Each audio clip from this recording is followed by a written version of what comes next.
dasar saya mengatakan seperti itu, bahwa saya ingat di mana kejadian pertama Tuhan menciptakan manusia, yaitu Adam dan Hawa.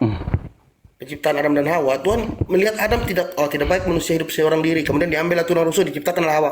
Nah, kemudian Tuhan berfirman, seluruh buah di taman ini boleh kau makan, tetapi buah di pohon di tengah-tengah itu janganlah kau dekati dan jangan memakan buahnya. Nah, kemudian Hawa, iblis merasuki ular. Ingat maksudnya, iblis merasuki ular dan berkata kepada Hawa, jikalau engkau memakan buah itu, engkau akan sama seperti Tuhan. Nah, tertariklah hati si Hawa dan dia melihat buah itu, oh, buahnya ternyata bagus. Rupanya bagus, dipetiklah. Makanlah dia, dikasihlah sama si Adam. Nah, maka Tuhan berfirman, maka mereka sadar kalau mereka itu sedang telanjang gitu. Jadi, akibat perbuatan si Hawa, mereka berdua diusir dari kerajaan dari Eden. Nah, di sini tidak mungkin Tuhan menjadi iblis. Kenapa? Karena itu yang membuat manusia ini diusir dari Taman Eden, Adam dan Hawa, itu iblis yang merasuki ular gitu, Pak Ustaz. Berarti gagal ya pernyataan Anda di awal. Anda sendiri yang ngomong, Anda sendiri yang tabrak ya teman-teman.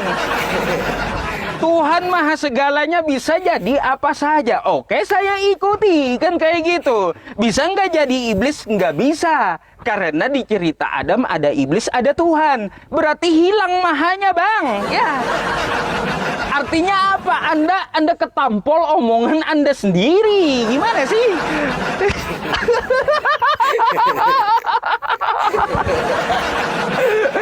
Iya teman-teman ya, saya nggak bohong gitu.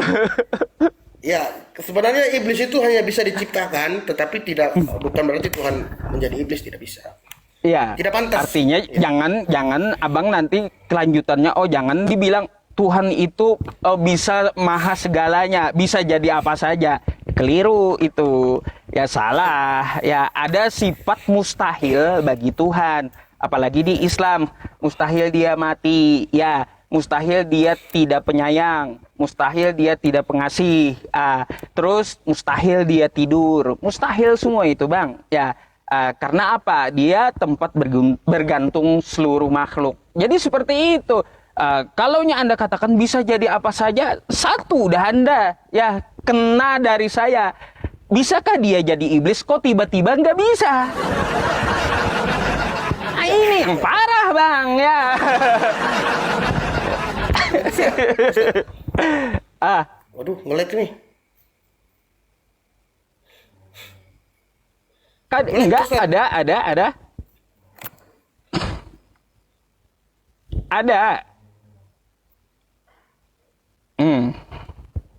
Ada nggak, teman-teman?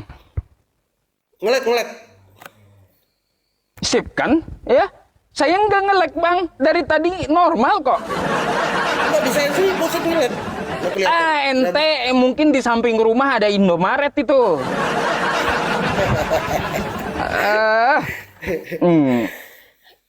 Oke, terima kasih ya. Sekarang giliran Pak Ustadz, apa saya nih yang bertanya? Kan lucu kalau interaktif kayak gini. Ya, ada.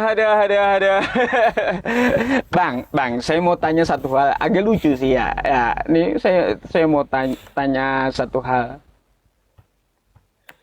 Baik. Siapa tahu Anda tahu tentang ini, ya.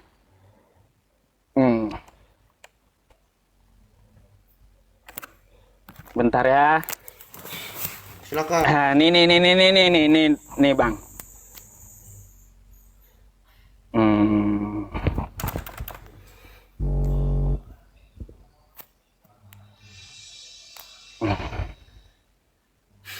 Bentar ya, saya cari teman-temannya.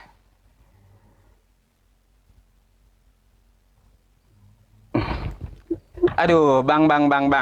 Saya mau Anda buka Matius 27, nomor 52 sampai 53. Baik. Matius 27, 52 sampai 53. 27, 52 sampai 53. Ya, gimana Pak Ustadz? Coba tolong dibacakan. Ya, ini kok. Sebentar Pak Ustadz, ini laptop saya ada baterainya lemah nih Pak Ustadz. Udah hilang ilmunya. Makanya saya heran ya, teman-teman semuanya, kalau nggak ada laptop hilang ilmunya.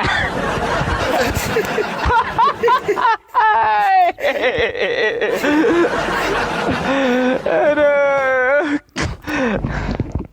Udah? Apa ya? Lemah. Ya. Itu maksudnya gimana Pak Ustadz? Lempar biru. Baik, saya bacakan aja ya. Ya boleh, terima kasih Pak Ustadz. Aduh. Ya, Bang. Kenapa ini? Dan kuburan-kuburan terbuka dan banyak orang kudus yang telah meninggal bangkit. Ya. Dan sesudah kebangkitan Yesus, mereka pun keluar dari kubur lalu masuk ke kota kudus dan menampakkan diri kepada banyak orang. Bang, saya mau tanya, di mana sejarah zombie kudus ini? Mana kuburnya ini? Terus kalau kota Kudus itu Jawa Tengah itu, ya. Saya mau tanya itu para zombie kemana itu zombinya? Zombinya kemana itu? Sejarahnya mana? Mana sejarahnya zombinya?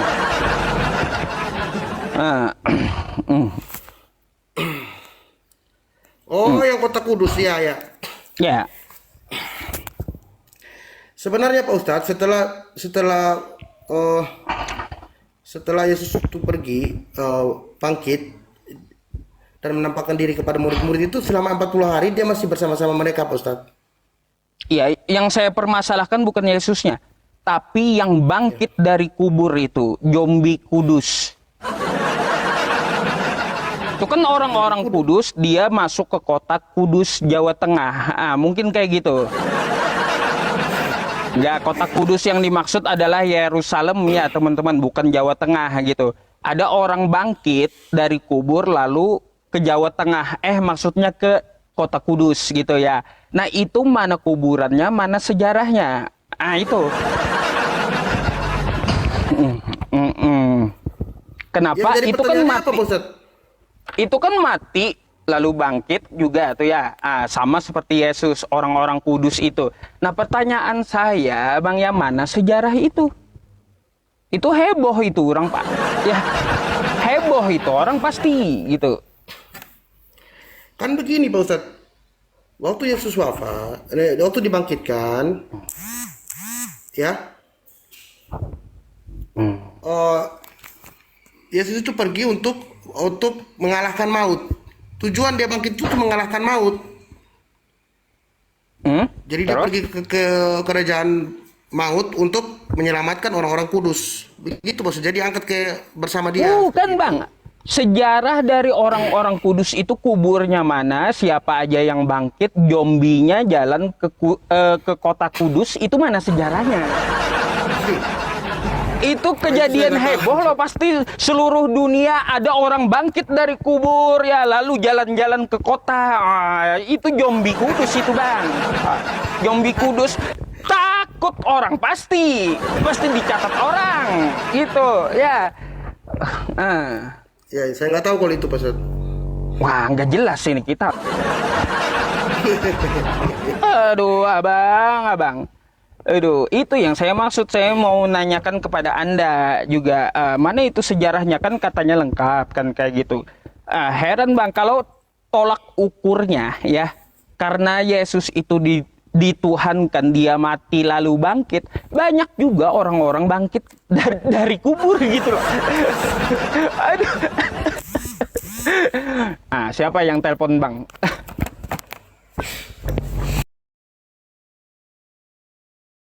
Ada kawan saya nonton di bawah, Ustaz. Mereka ingin bertanya, nitip pertanyaan. Saya bilang kalau mau naik sendiri aja. Namanya siapa? Silakan. Nggak, biar naik sendiri Pak Ustaz. Iya, jadi biar saya naikkan gitu. Namanya siapa? Siapa tadi namanya? Kobus. Nama akunnya saya nggak tahu, tapi nama orangnya Kobus. Iya, harus open cam juga dia. Itulah. kalau mau naik ya. Heeh. Saya nggak tahu nama. Saya udah suruh coba minta aja permintaan naik. Silakan, dia ingin bertanya Hmm. tentang surga. Dia WA saya, tolong tanyakan tentang surga yang 72 bidadari itu. Saya bilang silakan nanya sendiri. Ya, udah basi itu bang. Iya, itulah saya bilang, itu udah nggak usah ditanyain. Udah kejawab juga itu, udah basi itu. Betul. Yang saya mau tanya, boleh saya bertanya Ustadz? Silakan. Oke, tolong tunjukkan saya di mana gimana kisah meninggalnya pamannya Nabi Abu Lahab. Apakah sebelum wafatnya dia mengikuti agama Nabi Muhammad, Tauhid, ataukah tidak? Tetap, Abu Lahab itu Abu Lahab kan ceritanya. Ya, Iya, Karena- pertanyaan klasik ya. Terus apa bang? iya maksudnya kenapa sama Abu Thalib, kenapa mereka tidak mengikuti ajaran Nabi Muhammad?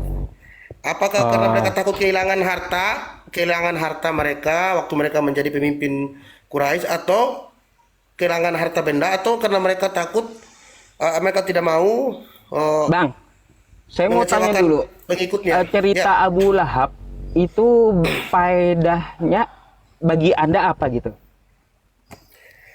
Faedah saya begini Pak Ustadz, kenapa pamannya Nabi itu yang menjadi pertanyaan dalam diri saya terus, kenapa orang yang begitu masih punya hubungan darah dengan Nabi Muhammad yang bertemu langsung, bahkan itu ponakan dia, kenapa tidak mengikuti ajaran Nabi gitu loh? Itu yang membuat pertanyaan di hati saya. Apakah karena harta benda dan lain sebagainya, atau karena nama mereka itu adalah mereka sebagai pemuka agama, pemuka di orang-orang terkemuka gitu di Quraisy gitu, sehingga mereka takut untuk mengikuti Nabi gitu. Itu yang menjadi intinya faedah gini, buat Bang. saya itu yang penasaran Bang ya. Jadi gini bang ya, untuk masalah Abu Lahab kematiannya seperti apa waktu hidup dia menentang Rasulullah Shallallahu Alaihi Wasallam.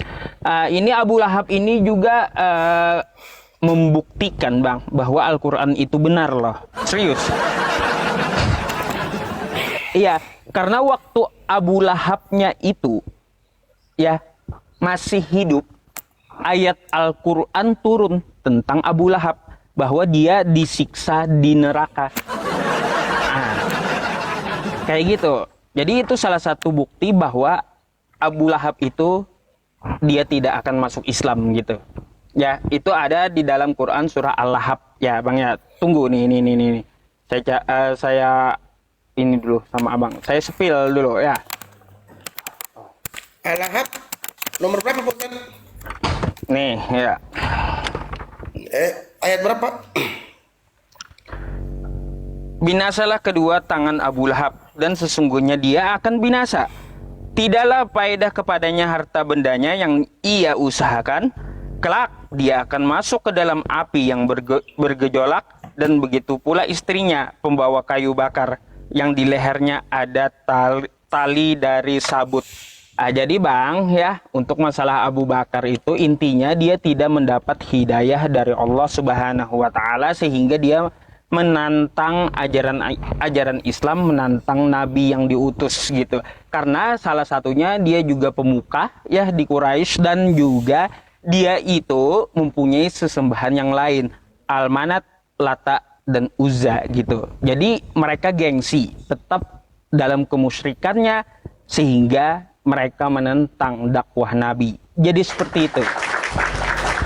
Tetap, iya baru saya paham sekarang. Saya pikir karena ada buku yang saya baca lain mengatakan, saya pikir karena harta benda gitu. Ternyata bukan. Abu Lahab, iya, bukan Abu Bakar, Abu Lahab. Iya, Abu Lahab. Iya. Saya mantap. Oh, salah Saya sebut paham. ya. Sorry. Abu Bakar ya, saya sebut ya Abu Bakar ya. Astagfirullah, salah ucap. Ya ampuni, aku ya Allah ya gitu teman-temannya. Ketika asik lagi menjelaskan kadang-kadang nggak sadar gitu ada kosakata yang salah. Abu Bakar.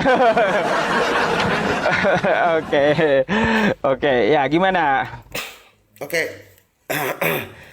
Saya lagi ya tuh mau gantian Pak Ustadz. Hmm. Oh kalau saya nanya boleh ya? Satu kesempatan nih nanya nih ya. Jangan abang pikirannya warisan melulu ya. Tidak. Baik.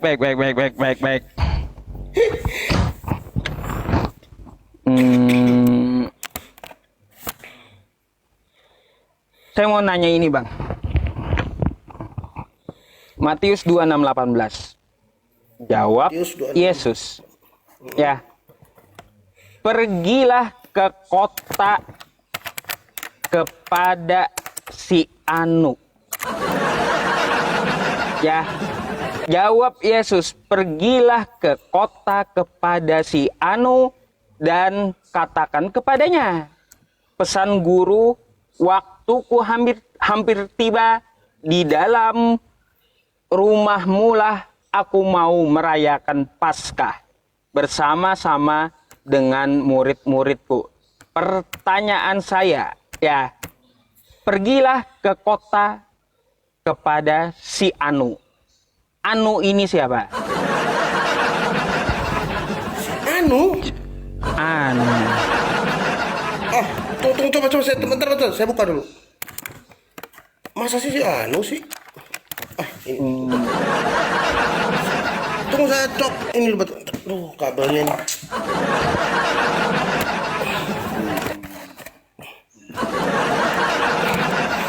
Oke, Matius 26 ya. 26 ayat 18.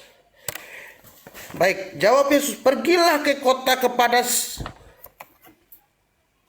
si Anu. katakanlah padanya, pesan guru, waktuku hampir tiba, di dalam rumahmu akulah mau merayakan Paskah bersama. Si Anu. Iya, si Anu. Nah, bentar, ini mungkin Apanya? Mungkin apa? bentar. Pada hari Ini si Anu nih bahasa ininya apa ya?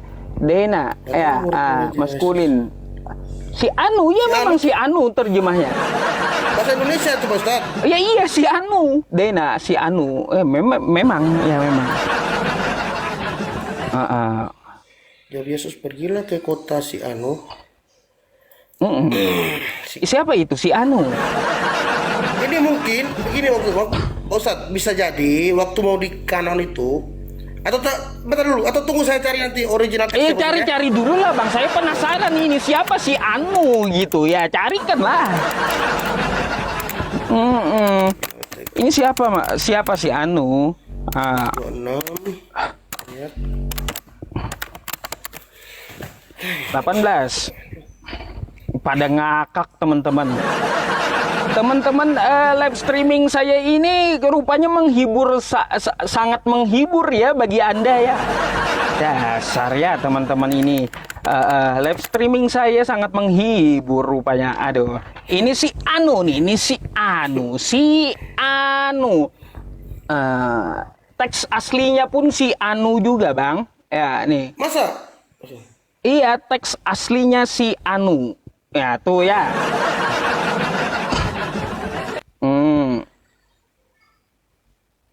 Jangan-jangan Edis ini. Atau Saifuddin Ibrahim.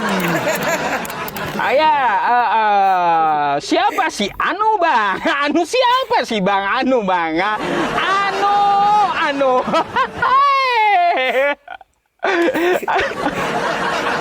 Iya, original teksnya juga sama Pak Ustaz.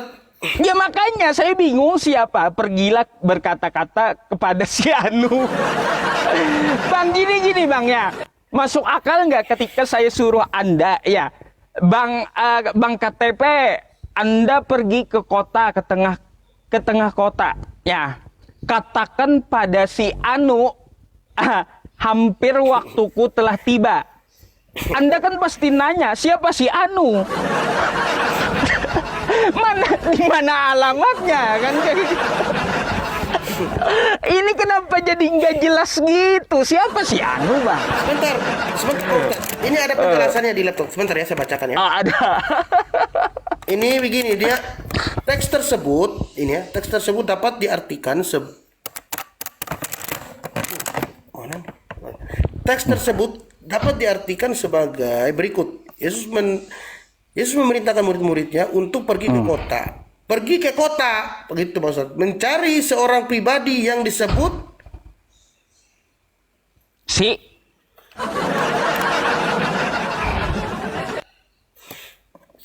ya nanti saya cari dulu Baset original.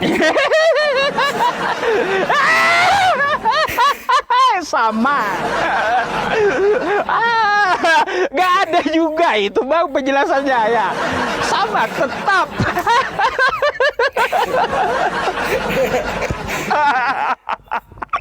Astagfirullah. Anda gak bakal dapat penjelasan itu, serius. Aduh, iya Bang, yang saya sampaikan ini saya hanya mengajak Anda untuk berpikir gitu. Lo kok kitab Anda nggak jelas kayak gini, apakah patut diimani kan kayak gitu? Ya nanti coba saya cari original teksnya Pak. Iya. Sekarang Anda mau nanya apa? Aduh, seru ngobrolnya sama Bang Ai, memang seru. Beliau mau jujur gitu, nggak ngotot-ngototan. Saya juga nggak ngotot jawaban beliau. Aduh.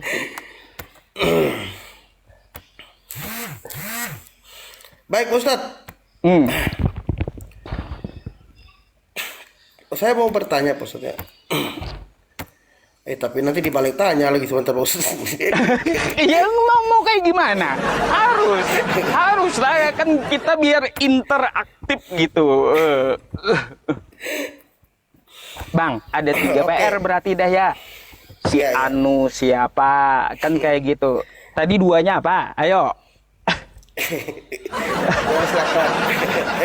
Yohanes 8 sama Yohanes 16 ya. Nah, jangan kagak jelas ya. Apa? Silakan. Gak apa-apa saya balik tanya. Oke. Apakah Pak Ustadz percaya kan di Al-Quran menjelaskan bahwa umat Muslim mengimani kitab-kitab terdahulu yaitu Zabur, Injil dan Taurat. Taurat, Injil dan Zabur. Baik. Nah, ini ayat di Taurat ulangan ayat 4, 6 sampai 8 coba kita bacakan ya. Silakan. Ulangan apa tadi? Ulangan 4 ya. Ayat 6 Pak Ustadz.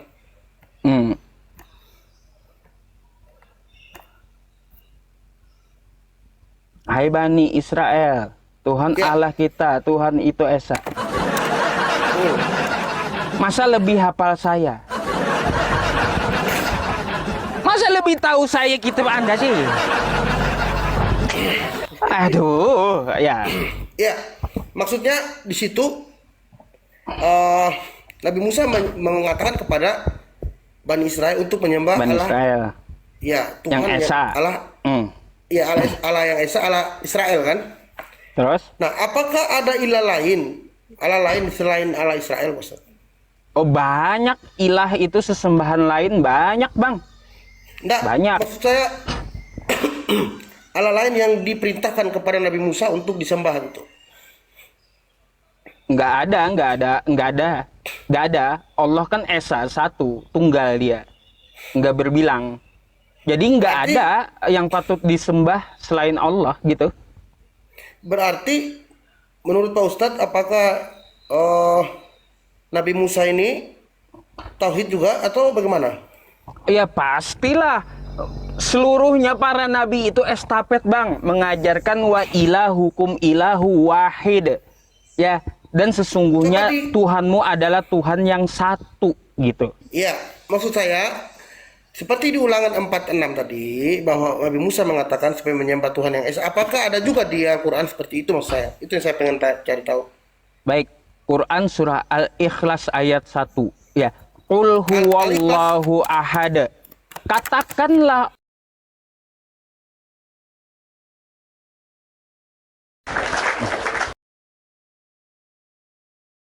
Oh iya, tahu saya itu ayat itu, Ustaz. Tahu. Memang ayat itu yang termasuk yang membuat saya kemarin juga ini sempat terperangah gitu, karena sampai saya hafalin ayat itu, saya akui itu memang. Jadi Bang, gini Bang AI KTP, sebenarnya Iya. ajaran Islam ini bukan ajaran baru, hanya meneruskan estafet dari para nabi gitu ajarannya. Bukan ajaran baru, ajaran dari para nabi terdahulu rampung dalam Islam. Gitu aja sih sebenarnya Iya, estafetnya. cuman yang baik Pak Ustaz, terima kasih. Cuman yang mengganjili saya, kenapa di Al-Quran itu atau Nabi Isa itu tidak disalibkan gitu. Sedangkan dan apa kesalahan Nabi Isa sehingga orang Yahudi itu ingin membunuh dia, menangkap dia, itu tidak ada penjelasannya Pak Ustaz, yang saya cari. Karena kalau di Injil jelas kenapa Nabi Isa mau ditangkap, Yesus mau disalibkan. Kenapa? Karena dia menghujat Allah, dia menyetarakan diri seperti Allah, dia menyembuhkan orang melakukan pekerjaan di hari Sabat, dia melanggar peraturan hukum Taurat, kemudian dia juga punya banyak pengikut, sehingga alim ulama di situ dan ahli-ahli Taurat itu orang Farisi takut terhadap pengikut yang semakin banyak, sehingga mereka bermufakat untuk membunuh dia. Jadi banyak alasannya gitu Pak Ustadz. Selain dia menghujat Allah, dia mengatakan bahwa dia Banyak, ada sebelum Bang. Abraham ada. Kan banyak kata-kata dia yang membuat mereka tuh ingin melempari dia dengan batu. Jadi ada alasan gitu Pak Ustadz. Kenapa saya baca di contoh ya di surat An-Nisa 157 tuh tidak menjelaskan kenapa orang Yahudi ingin menangkap, tapi cuma menceritakan bahwa Allah Tuhan itu menyerupakan dan mengangkat Nabi Isa. Nggak ada ceritanya kenapa orang Yahudi itu ingin membunuhnya gitu loh. Anda bisa baca tuh di dalam Quran surah An-Nisa sebelum ayat 157-nya. Wa makaru wa makarallah wallahu khairul makirin. Jadi mereka ya ingkar terhadap apa yang disampaikan oleh Nabi Isa gitu. Ya, mereka ingin membuat makar. Kesalahannya apa? Mereka tidak terima apa yang diajarkan oleh Nabi Isa kepada Yahudi. Itu alasannya sehingga mereka ingin membuat makar, berencana untuk membunuh Nabi Isa. Nah, jadi seperti itu penjelasannya kalau dari Al-Quran. Kalau di tempat Anda kan, dia kan dituduh, dia telah menyamakan dirinya dengan Tuhan. Itu penghujatan, kan kayak gitu, betul? Artinya apa? Artinya di dalam Al-Quran pun menyampaikan seperti itu.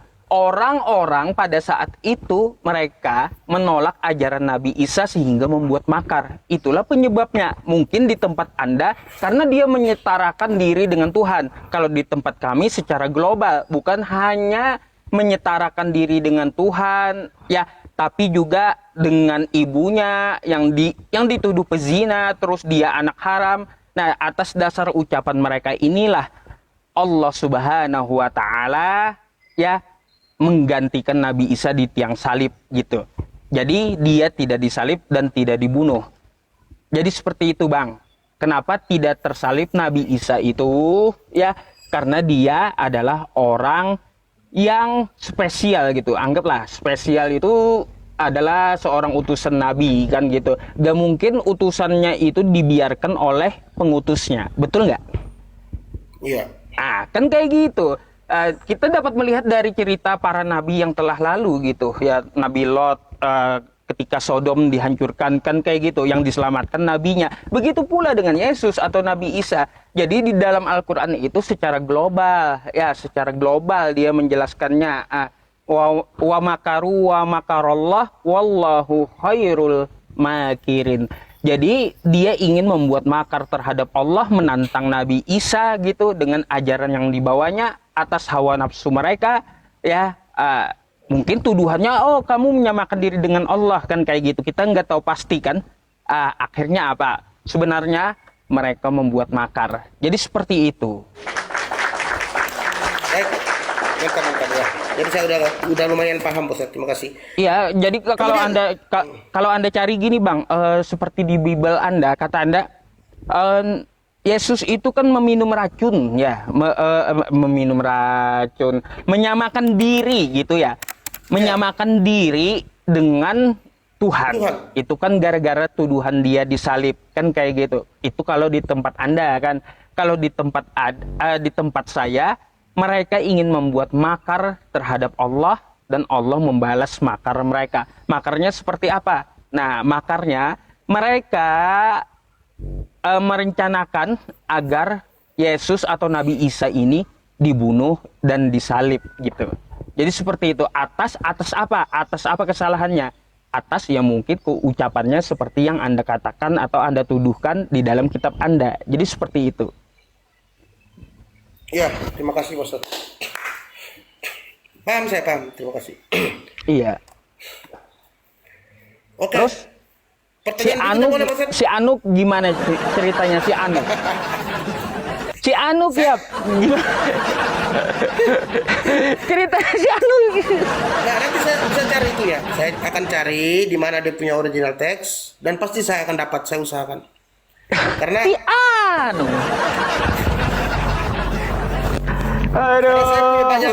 saya juga banyak referensi Pak Ustadz. Ada nanti saya coba ini nanti. Coba Baik. cari. Oh, ini ya. Ya.